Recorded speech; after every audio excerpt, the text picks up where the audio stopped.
Throughout Eastern Europe, millions vowed to build the communist paradise.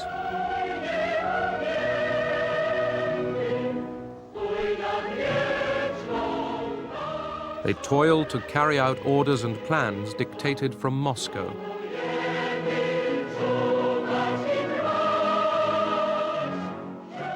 They marched behind the banners of Joseph Stalin.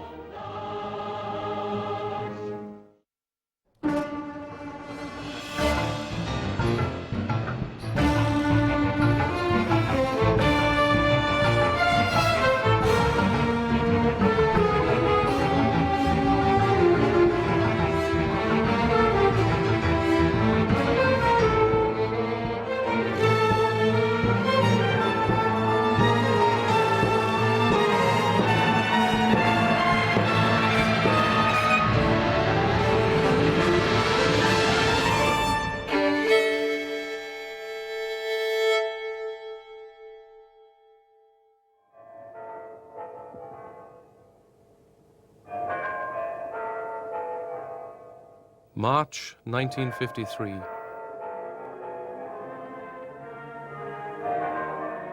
The Soviet Union mourns the death of Stalin. For almost 3 decades, Stalin ruled supreme. How would they manage without him? It felt as if the whole world was about to collapse. We wondered what was going to happen to us. We thought of Stalin as our father who would always look after us.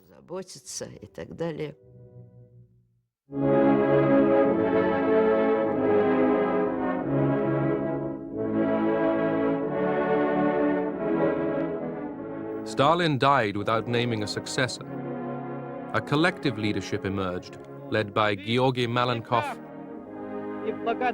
Lavrenti Beria, Vyacheslav Molotov,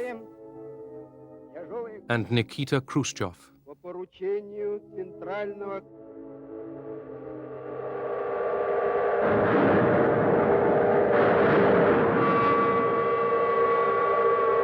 Millions of Russians grieved for their dead leader, even though his rule had been ruthless and their own welfare neglected.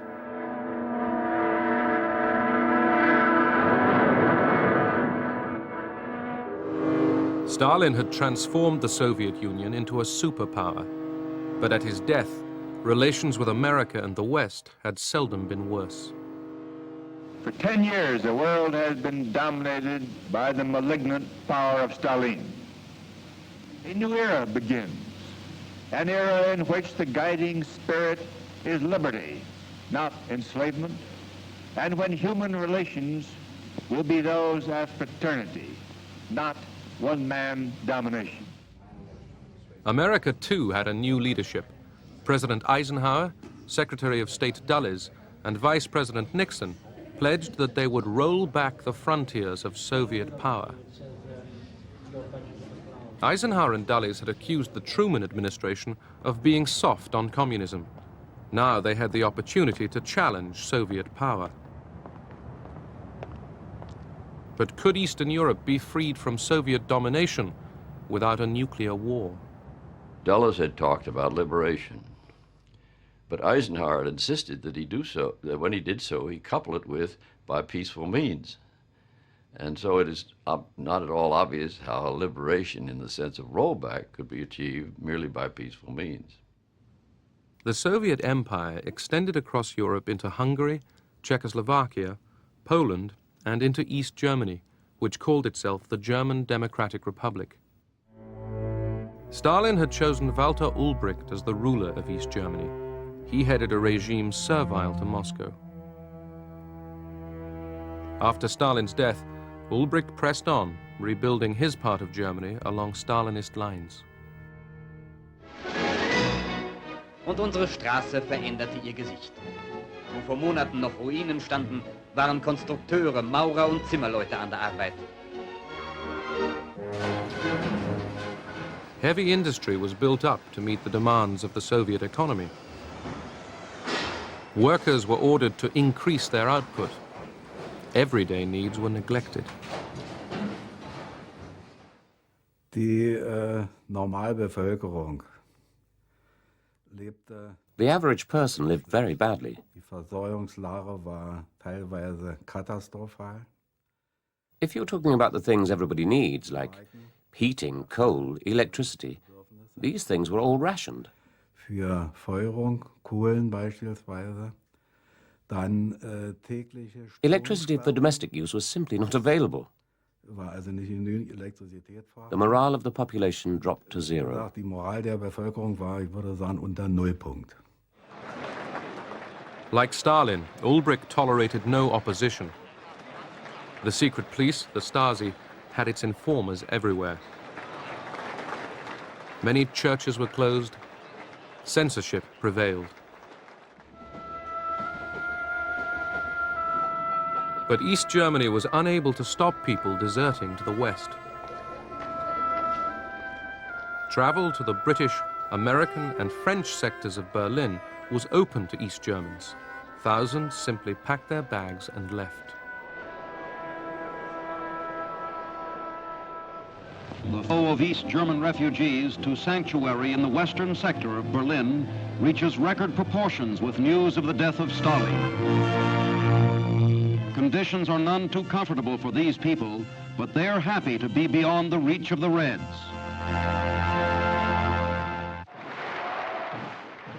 Undeterred, Ulbricht demanded renewed loyalty from East Germans. Alarmed, the new leaders in the Kremlin ordered Ulbricht to soften his rigid policies. He complied only half-heartedly. The hated production quotas remained in place.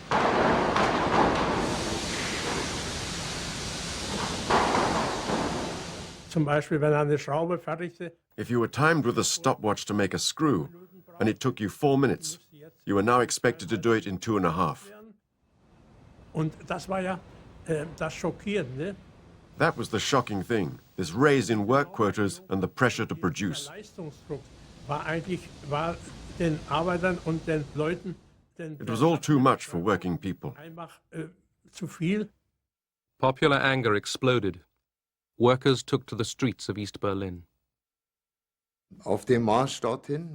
When we passed construction sites, everybody, metal workers, locksmiths, masons, carpenters, all joined us. When we arrived at the city hospital, there were several thousand people with us. Banners appeared at the construction sites saying, "Down with the work quota increases." News of the growing unrest soon spread to West Berlin. I was having lunch in an open-air restaurant in West Berlin on the 16th of June when a friend of mine who was in military government and probably in intelligence drove past and said to me, "Charles, you ought to be in East Berlin." So I got into my car and I went over and ran into the building workers who by that time had left the building sites, were on strike and were marching through East Berlin. And where I caught up with them was near the Friedrichstraße Bahnhof station, the main station right in the middle of East Berlin. And by that time, striking in itself was a political act, was an act of rebellion. But marching through the streets was something more, was almost kicking off a revolution.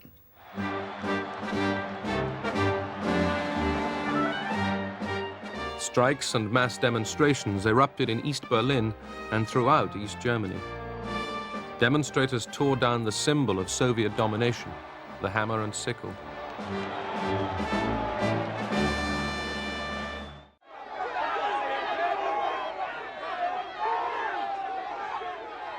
Government authority in East Berlin collapsed.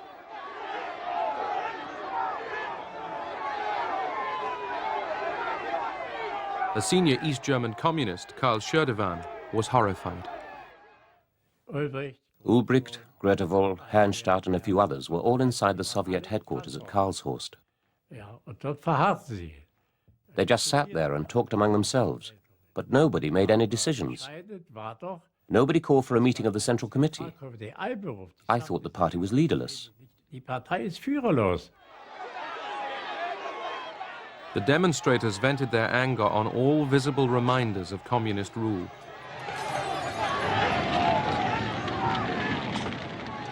The Soviet authorities were astonished that Ulbricht had allowed the crisis to get out of control.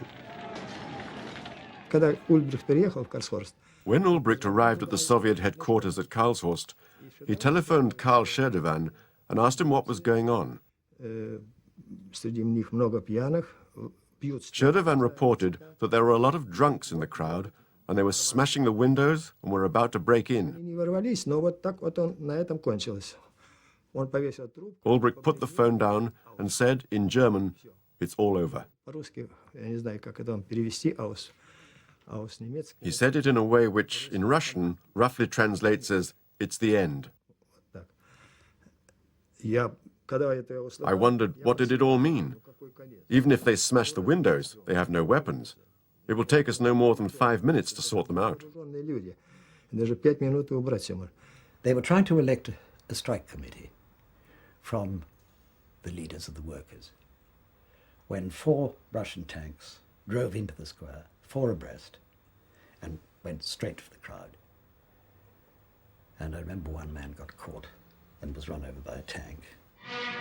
Russische Panzer stoßen vor. Werkzeuge der Gewalt gegen die Freiheit. Mit dem Mut Verzweifelter gehen die Arbeiter mit Eisenstangen und Steinen auf die Panzer los. Der Ruf nach Einheit und Freiheit erschallt noch lauter. Da peitschen die ersten Schüsse durch die Straßen.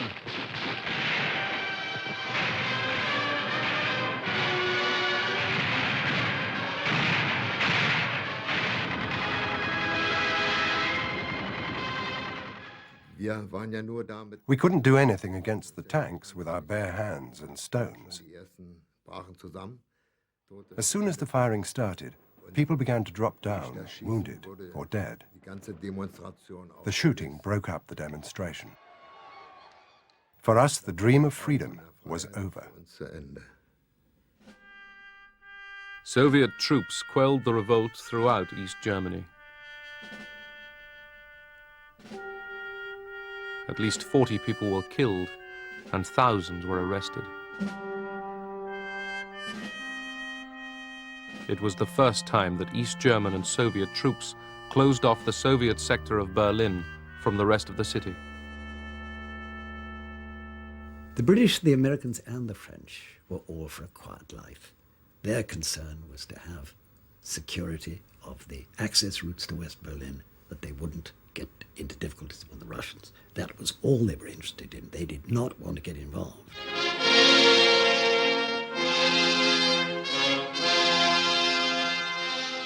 With the situation stabilized, East Germany's rulers set off for Moscow.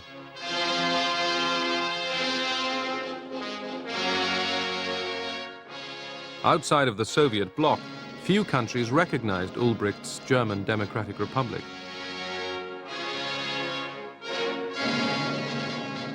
In the Kremlin, the ubiquitous Molotov signed another agreement with the Germans. Stalin's old cronies, Malenkov, Voroshilov, Khrushchev, Bulganin, Mikoyan, and Kaganovich decided to stick with Ulbricht.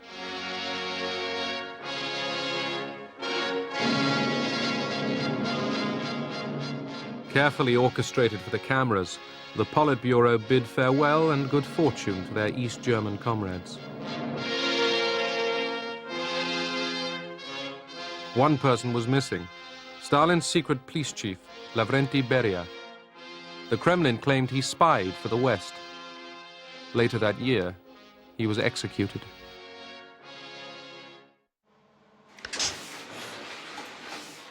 In September 1953, Konrad Adenauer was re-elected as West Germany's chancellor. Adenauer wanted his half of Germany to become a partner in NATO, the West's military alliance. We wanted a strong NATO as a defensive barrier against the Soviet Union. We also wanted to prevent any expansion of the Soviet Union into Western Europe. We could only achieve these aims if we had a West German army.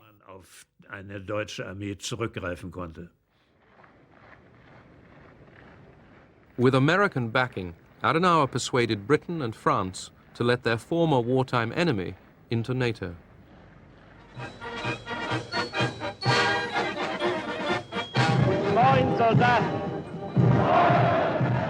In 1955, West Germany was allowed to form an army.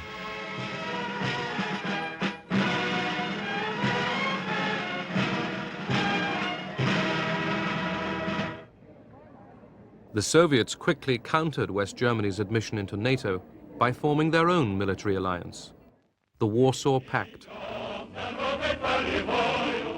The pact formally bound the armies of the communist satellites to the Soviet High Command.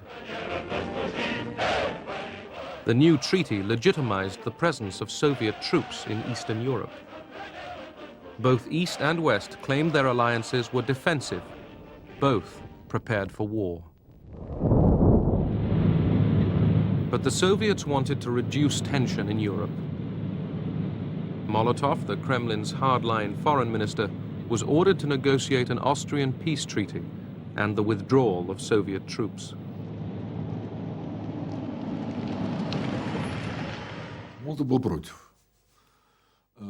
Only Molotov spoke against it. The others were more restrained. He said, why should we withdraw? We're very comfortable there. That was his position. But most of the Soviet leaders disagreed with him and thought we had to make a goodwill gesture and start talks in Europe. In Vienna, Molotov joined John Foster Dulles and the British and French foreign ministers in signing a peace treaty. Österreich ist frei.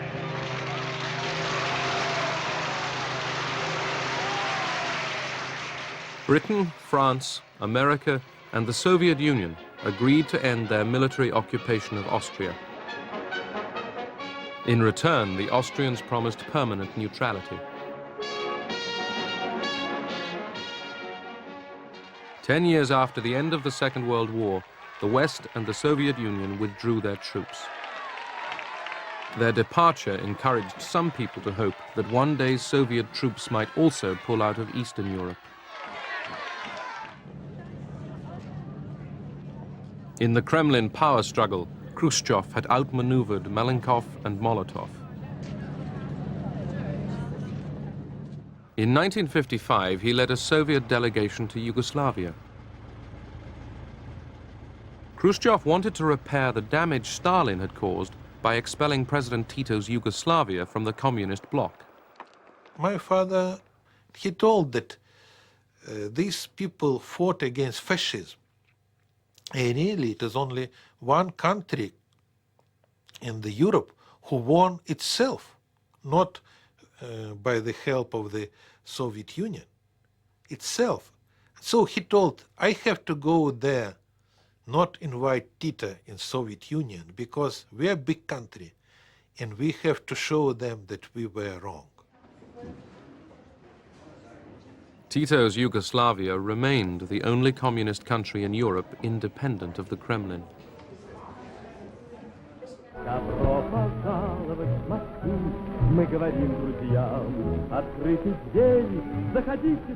Inside the Soviet Union, Khrushchev wanted to overcome the legacy of Stalinist terror and hardship.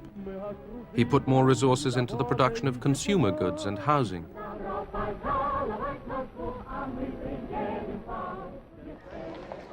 Thousands of political prisoners had been freed from the Gulag.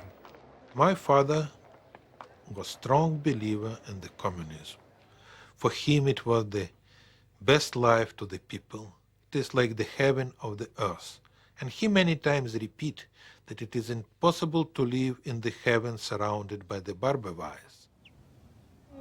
Khrushchev used the 20th Soviet Party Congress to end the hero worship of Stalin and expose the cruelties of his dictatorship.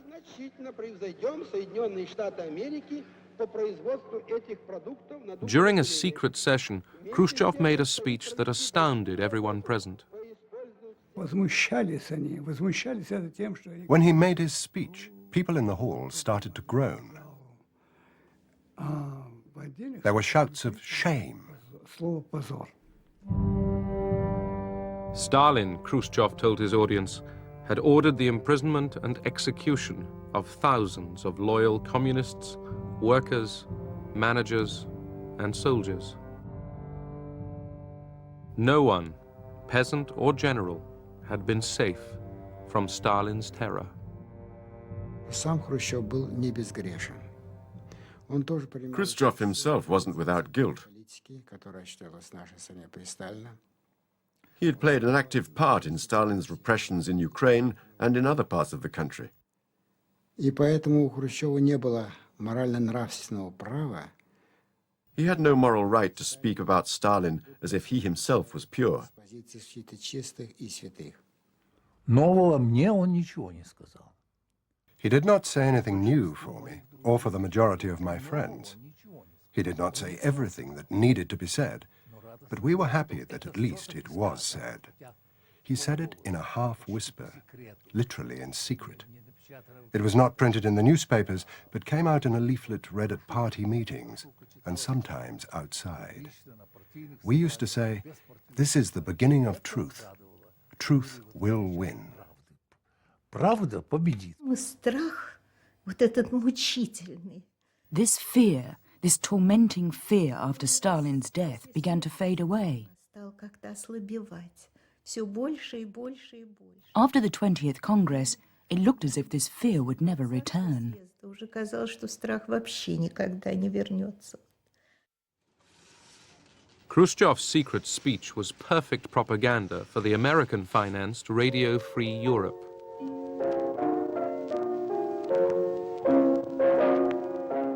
The text of Khrushchev's speech was broadcast after the CIA received a copy from the Israeli intelligence service. They were just repeating for 24 hours, 1 hour speech, over and over and over again. And this was to the party people who were brainwashed, were led to believe, and they did believe, that Stalin is God, that he couldn't make any mistake. Everything he did was infallible. Suddenly, their faith, their religion collapsed. Poland was fertile territory for Radio Free Europe's message. Stalinist policies had brought Polish workers close to revolt. After years of shortages and hard work, they wanted change. In June 1956, workers in Poznan demanded bread, liberty, and freedom for the Roman Catholic Church, and above all, an end to the Soviet domination of Poland. The demonstrators were met with Polish tanks and Polish bullets.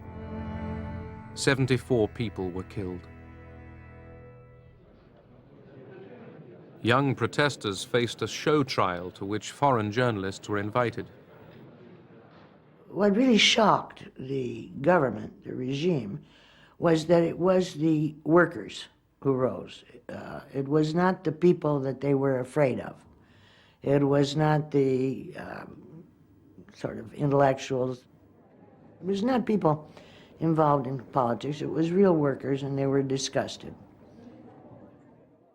So that was a terrible blow to the regime. The uprising in Poznan fueled the spirit of rebellion. Backed by Polish workers, reformers in the Communist Party made ever more radical demands. Some even called for the withdrawal of Soviet troops. The reformers turned to Władysław Gomulka, a patriotic communist imprisoned under Stalin. Without consulting the Kremlin, Polish communists chose him as their new leader.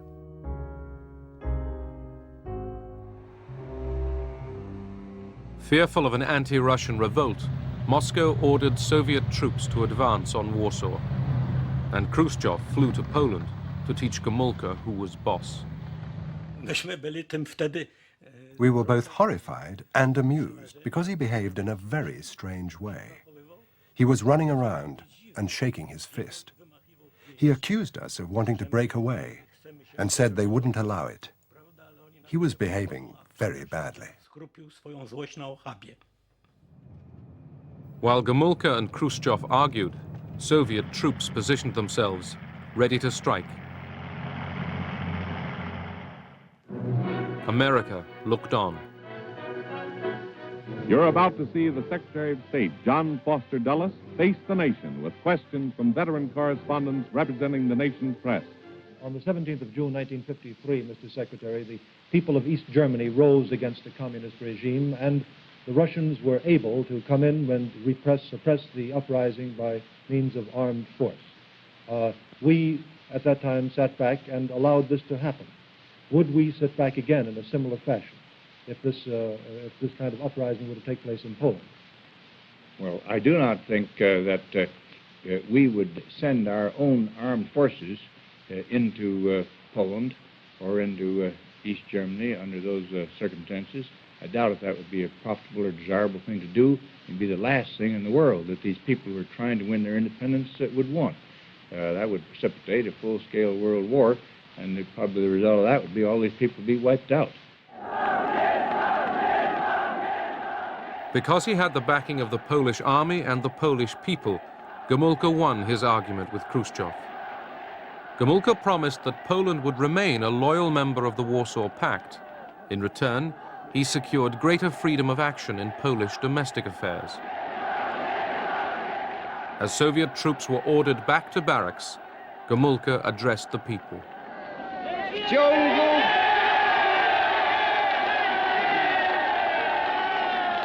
W ciągu ubiegłych lat nagromadziło się w życiu Polski wiele zła, wiele nieprawości i bolesnych rozczarowań. Idee socjalizmu, przeniknięte duchem wolności człowieka i poszanowania praw obywatela, w praktyce ulegały głębokim wypaczeniom. Słowa nie znajdowały pokrycia w rzeczywistości. Gomulka's promise of a freer, more Polish nation calmed the demonstrators. Gomulka mi opowiadał, że parę lat potem Gomulka told me a few years later that he had a conversation with Soviet Marshal Zhukov, who had been drinking. siedział obok Gomulki i Zhukov said, "We were so well prepared that we could have been all over Poland in 3 days. We had very detailed plans." Myśmy byli tak przygotowani, że w ciągu 3 dni byśmy wszystko u was opanowali.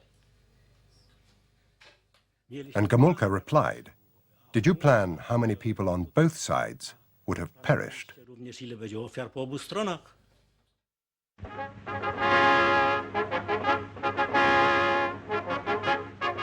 Marx, Engels, Lenin, Stalin zászlaja alatt előre a béke a népek szabadságának szent ügyéért. After Stalin's death, Hungary had remained under the ruthless dictatorship of Matyas Rákosi. It was a saying at that time, it was like a joke. There's only 3 kinds of people in Hungary: who was in jail, who is in jail, and who will be in jail for political reasons. Like Stalin, Rákosi killed and imprisoned his rivals, but people were expected to cheer and conform.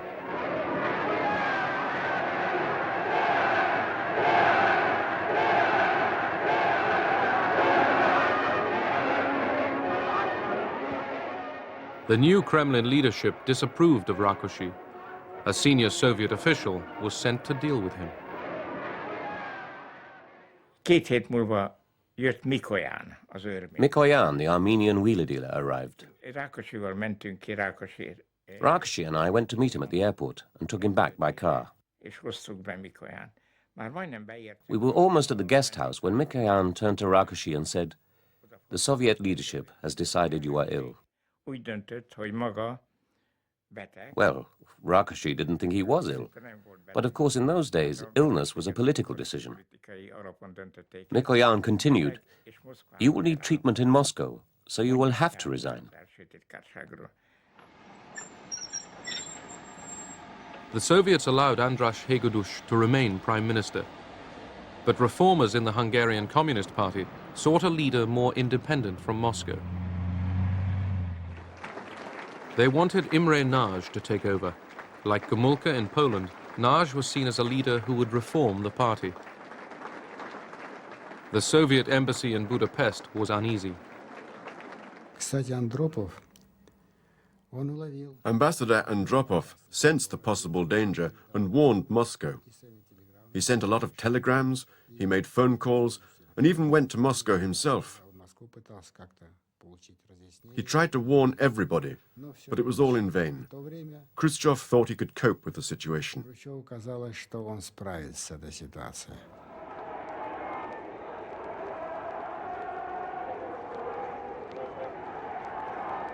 Inspired by Gomulka's success in Poland, thousands poured into the streets of Budapest. Students and workers demanded free speech, the disbanding of the secret police, and the withdrawal of Soviet troops.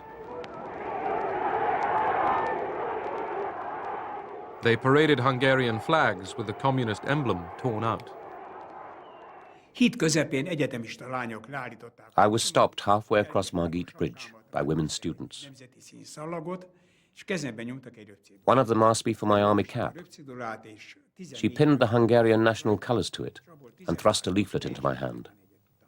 It contained 14 demands. I could agree with 13 of these demands, but I couldn't agree with the 14th, which called for the withdrawal of Soviet troops from Hungary. This was a demand which we couldn't possibly achieve. The demonstrators carried portraits of Imre Nagy. Communist reformers urged him to take charge.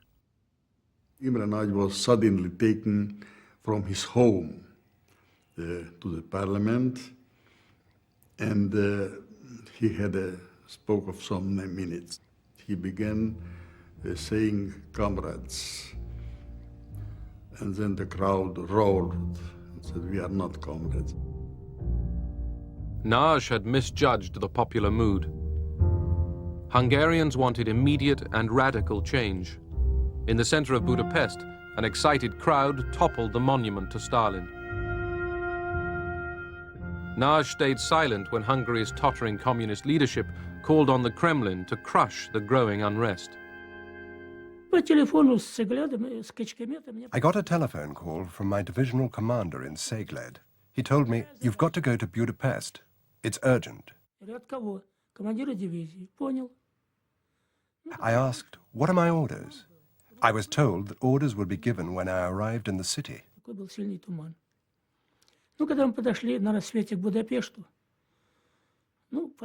We were approaching the city as dusk fell. We thought that all that was needed was a show of force.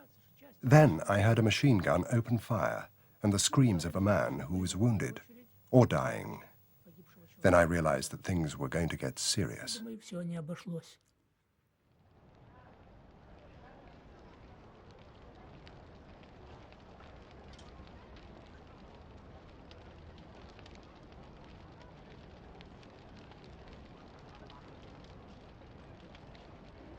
Armed civilians had prevented Soviet tank reinforcements from entering Budapest.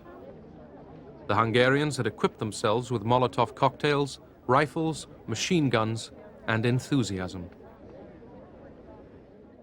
I don't know how the guns work, but one older man, his name was Pistobachi, he says, "Don't worry about it, I'm gonna teach you."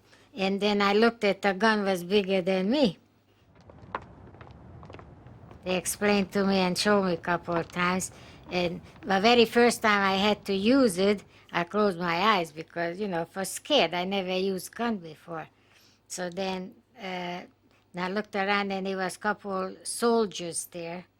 And they teared up from the uniform, they had stars for the Russian stars, so they teared it off.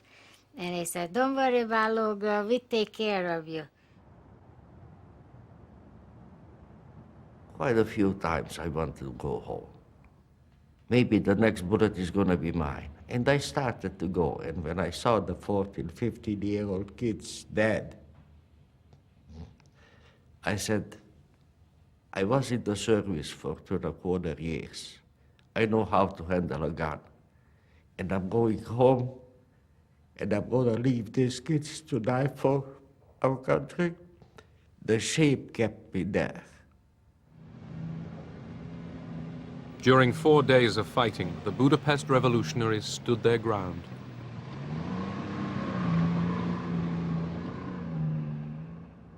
There were heavy losses on both sides. Imre Nagy arranged a ceasefire. The Soviets agreed to withdraw their troops from Budapest. The Kremlin hoped Nagy, now Prime Minister, could restore communist authority. But the patriot in Nagy was taking over. Cautiously, he decided to back the Hungarian revolutionaries.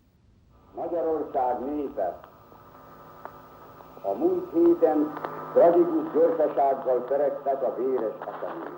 De az is vitathatatlan, hogy ezekben a megmozdulásokban elemi erővel bontakozott ki egy nagy, egész népünket átfogó és egyéforrasztó nemzeti demokratikus mozgalom.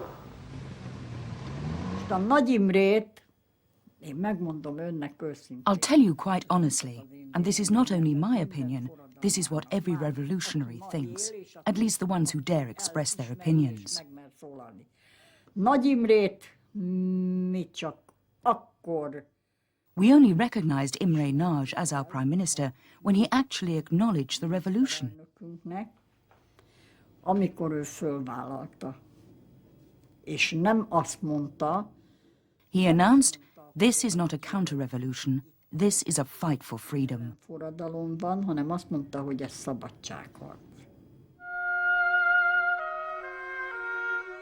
During the fighting in Budapest, many people had taken refuge in cellars. As they emerged, they found much of their city in ruins.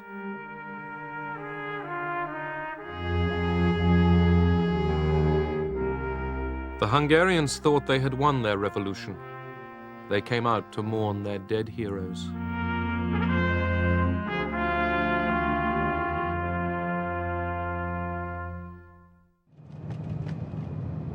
Western correspondents flocked to Hungary to report on a victory. What do you hope will happen now? We hope that our country will be entirely free and we can work and we can have free connections with West. People were enormously optimistic that life had changed. Everywhere in the country, the Hungarian tricolour was flying with the middle torn out, the communist emblem torn out. It seemed to be, a completely liberated country. Many Hungarians looked to America and the West to guarantee their revolution. Behind me is the Blue Danube in Budapest. The scene is calm enough here, but the rest of this city is in a bloody turmoil. For more than a week, the Hungarian rebels have been attacking the signs of Soviet tyranny. It's become a platitude to say of a people that they've earned their freedom. But it's the only thing that can really be said of the Hungarians today. Whether they will be free is still in the issue. But if sheer guts can win freedom, they'll win. The West's attention was diverted by another crisis far from Europe. An extraordinary military venture was beginning in the Middle East. Egypt's Suez Canal was attacked by Britain, France, and Israel. America hadn't been consulted and was infuriated. So too were Hungarians. We went to interview the head of the resistance in Győr, which is the main town in Western Hungary. And he gave us an interview. And then he said, "You have wrecked, you the British, and of course the French, have wrecked our rising by starting a war in the Middle East. This will put the Russians in a position where they can in fact act with impunity because the world's eyes will be on the Middle East and not on Hungary." So they were angry.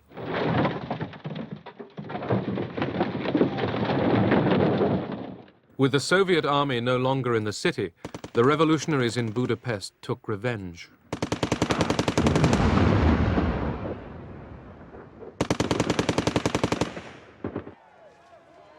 Communist Party offices were destroyed.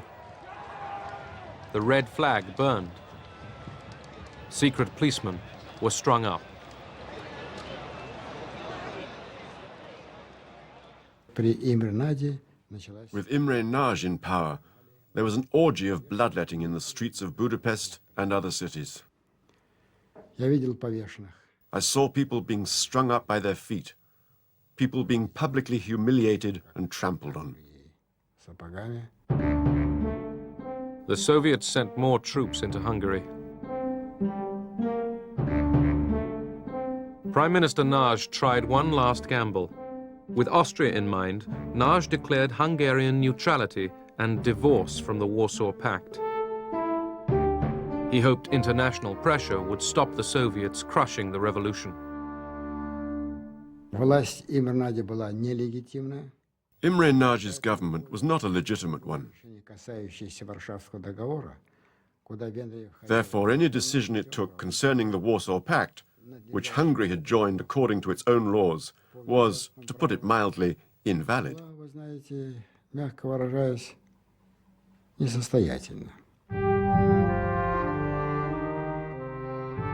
Other communist states, especially China, were urging Khrushchev to use force. It was very complicated decision to my father, as he told for 3 or 4 days. He talked with the Chinese, with other representatives, and one time they decided not to use force, then they told, no, we have to use force, yes, no, yes, no. At last it was decision, yes, to use it. We were told to get ready to re-enter Budapest because the terror had started. We were not a force of occupation. Instead, we were going in as saviors to protect the people from banditry and terrorism. We knew that the Americans might also enter the city from the west. We asked our divisional commander, could this mean war? He said, yes. This could be the beginning of World War III.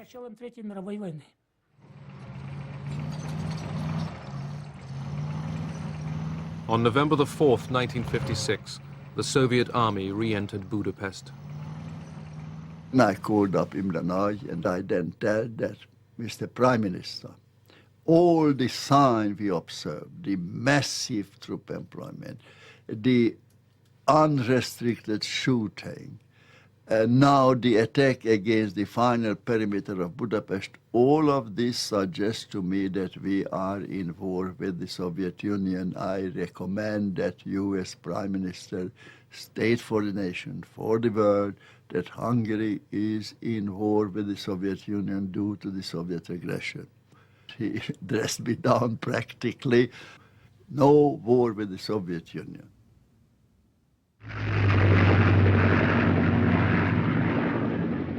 Khrushchev had ordered the attack after the Americans had let him understand that as far as Eisenhower was concerned, Hungary belonged in the Soviet sphere of influence.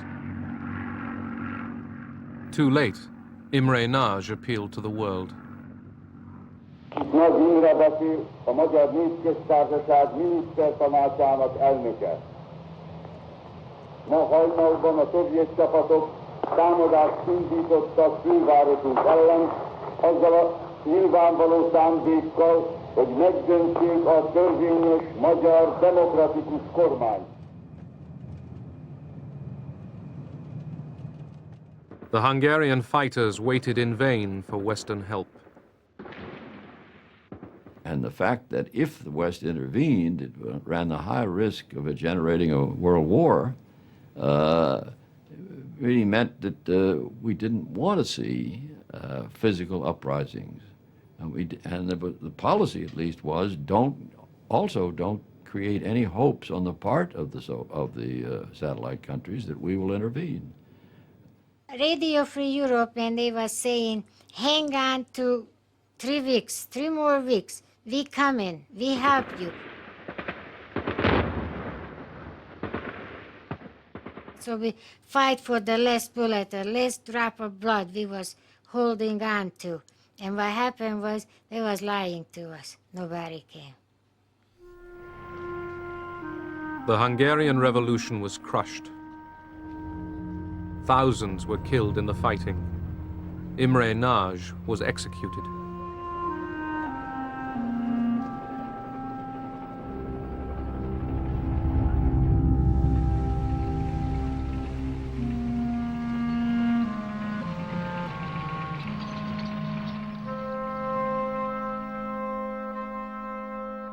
200,000 Hungarians fled into Austria before the frontier was sealed by Soviet troops.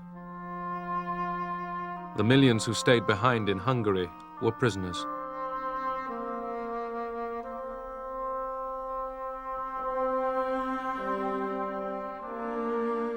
Khrushchev had reinforced the Iron Curtain.